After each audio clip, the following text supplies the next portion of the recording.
pero en un tono discreto. Él se convierte en un político prominente en Colombia gracias a los golpes que le asesta al terrorismo en su gobierno, presidente Uribe. Es decir, que Juan Manuel Santos era percibido por los colombianos y desde afuera como un hombre duro, implacable contra las FARC, que no estaba dispuesto a hacer concesiones, como las habían hecho otros presidentes colombianos. La pregunta, presidente, es cómo Juan Manuel Santos pasó de ser uno de los enemigos más consistentes de las FARC en su gobierno a un amigo de las FARC que negocia con ellas en La Habana y que ahora recibe el apoyo de las FARC. Las FARC hacen un comunicado diciendo queremos que reelijan a Juan Manuel Santos. ¿Cómo explica usted eso? Porque para mí es inexplicable. ¿Qué tema tan difícil? También le voy a desagregar esa pregunta que para mí tiene difícil respuesta. Algunas personas cercanas al expresidente Pastrana afirman que fue el doctor Juan Manuel Santos, hoy presidente de Colombia, quien en esa época propuso que se desmilitarizara la zona del Caguán. Pero hay que tener en cuenta eso. Si eso es así, es un antecedente muy revelador. Un antecedente muy revelador que yo no lo tuve en cuenta, porque lo vi tan comprometido con las políticas de nuestro gobierno que jamás pasó por mi mente poner en duda ese compromiso. Segundo, déjeme decir lo siguiente, que busque la paz es correcto. Nuestro gobierno había ganado mucho en eso y que él quiera consolidarla es correcto. ¿Cuál es mi preocupación? Primero, que lo ha hecho al costo de deteriorar la seguridad. Segundo, la oferta de impunidad. El mal ejemplo en que eso se constituye para otros grupos terroristas que hay en Colombia. La desmotivación de las Fuerzas Armadas, la desconfianza en la ciudadanía.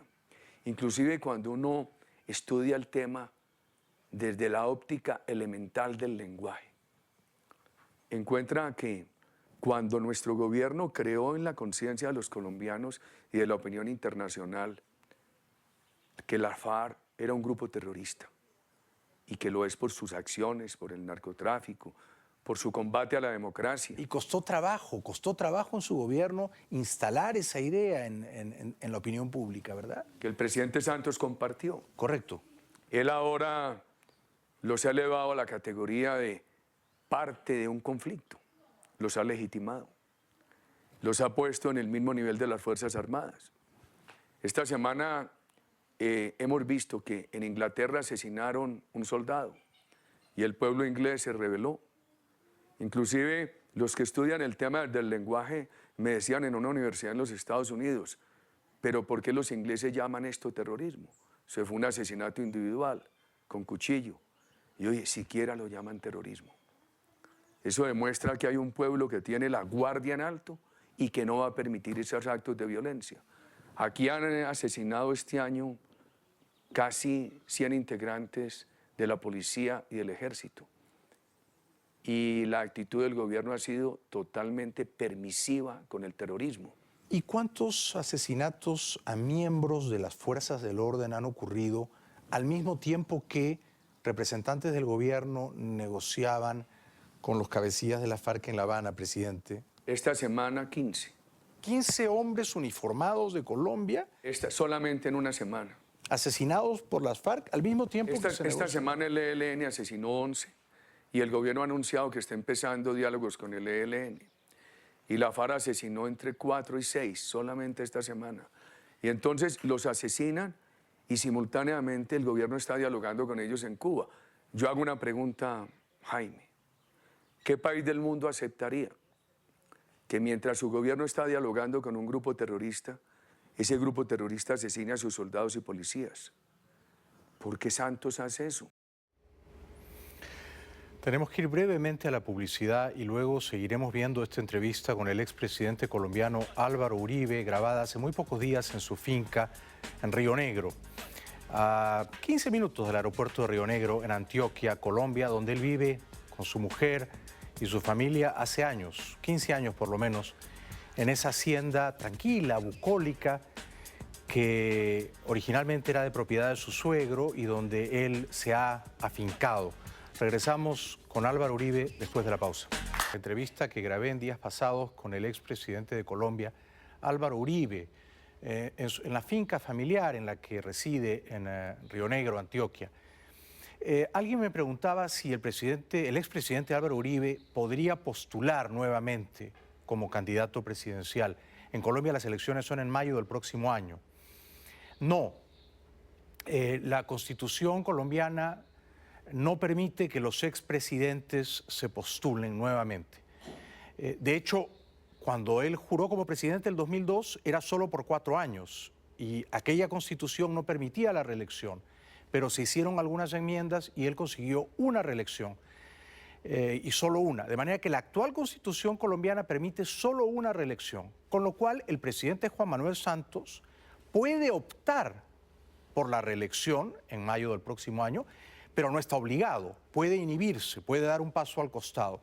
En noviembre de este año, Juan Manuel Santos va a anunciar, la ley lo obliga, si va o no a la reelección. Las encuestas no le son favorables. Y es posible que en noviembre de este año Juan Manuel Santos vea que hay mucho viento en contra y a lo mejor no firmaron un acuerdo de paz con las FARC en La Habana y diga, no voy a la reelección. Eso puede ocurrir, pero lo más probable es que Juan Manuel Santos opte por la reelección y que el jefe de la oposición sea Álvaro Uribe. Que Álvaro Uribe se postule al Senado, que allí sí puede aspirar, y que lance un candidato afín, leal a su movimiento político, con lo cual la gran pelea que va a ocurrir en Colombia, la gran batalla política que está por ocurrir en Colombia, es entre el candidato presidencial de Uribe, quién será, está por verse, y Juan Manuel Santos si va a la reelección. Después de esta pequeña introducción, sigamos disfrutando de la entrevista con el expresidente colombiano Álvaro Uribe, que reanuda el diálogo haciendo alusión a lo que a muchos nos ha desconcertado, y es que Juan Manuel Santos estimule unas conversaciones de paz con las FARC y ahora también quizá con el ELN en La Habana, Cuba, bajo el padrinazgo de la dictadura cubana y venezolanas. Y entonces Uribe hace una comparación con Al Qaeda y dice que qué ocurriría si el gobierno de Estados Unidos se pone a conversar con los terroristas de Al Qaeda. Vamos a Estados Unidos. Imagine usted, en gracia a la discusión, que Estados Unidos tomara la decisión de negociar con Al Qaeda y que en el proceso de negociación Al Qaeda asesinara unos soldados americanos. Y eso ha llevado a algo muy grave en Colombia. Se lo voy a contar. A mi generación la educaron con una actitud de indiferencia o con una actitud de suspicar frente a las Fuerzas Armadas.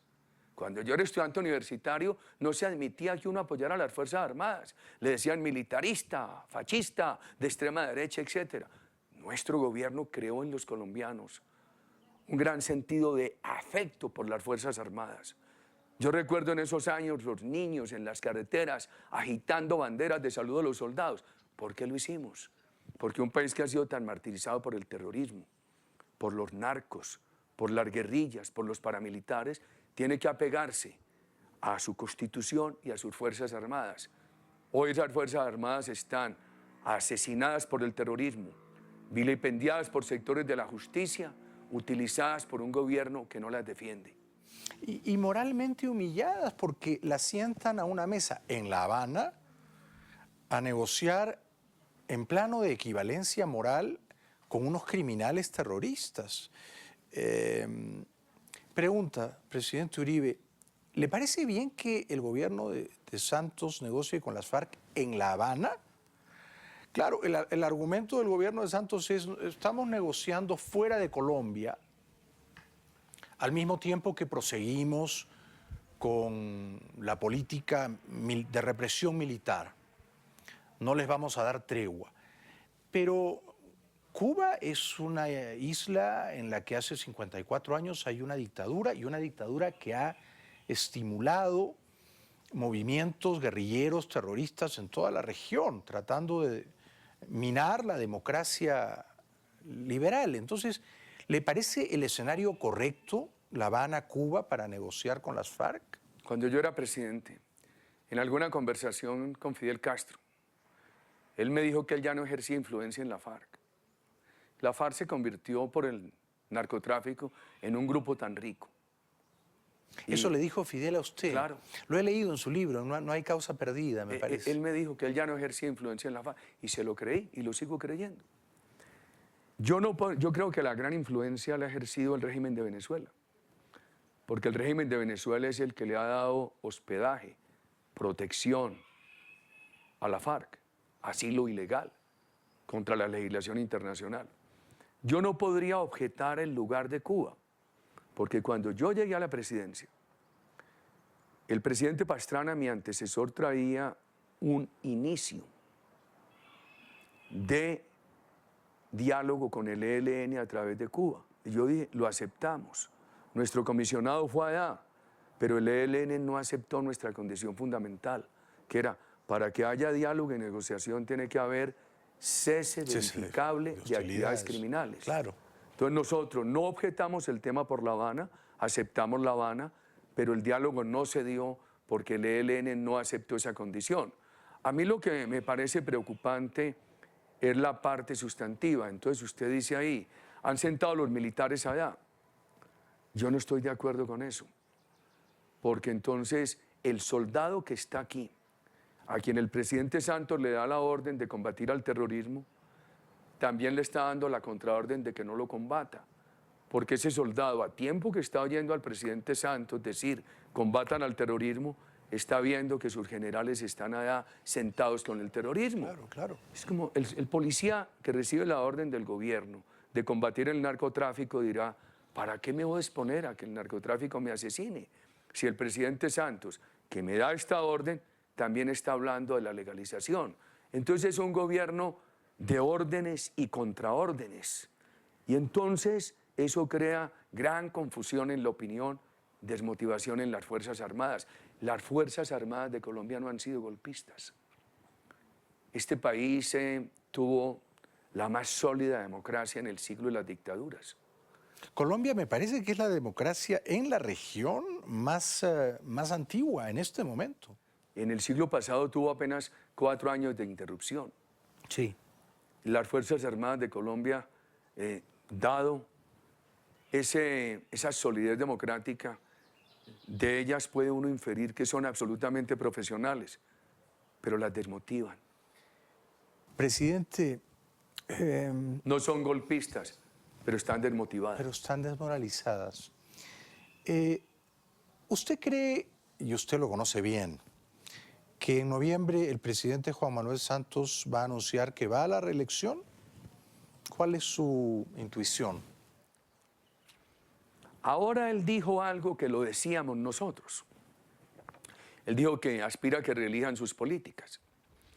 Cuando aquí se discutía un referéndum para permitir una segunda reelección mía, lo que habría sido una tercera elección, Lo recuerdo. a mí todos los días me preguntaban y yo contestaba desde el alma. Le dije, mire, estoy en una encrucijada. Lo recuerdo. Porque por un lado no me parece conveniente prolongar al presidente, perpetuar al presidente, y por otro lado me preocupa que no sigan estas políticas. Entonces yo llamaba a elegir las políticas, a reelegir las políticas, y eso se puso en cabeza el presidente Santos. Este programa me permite decirle a los colombianos, en el 2010 nos proponíamos reelegir la seguridad, la inversión y la política social. Ahora Santos nos invita a reelegir sus políticas. ¿Cuáles? El deterioro de la seguridad, el temor a la inversión. ¿Cuáles? El estancamiento de las políticas sociales. ¿Cuáles? La afinidad con los dictadores.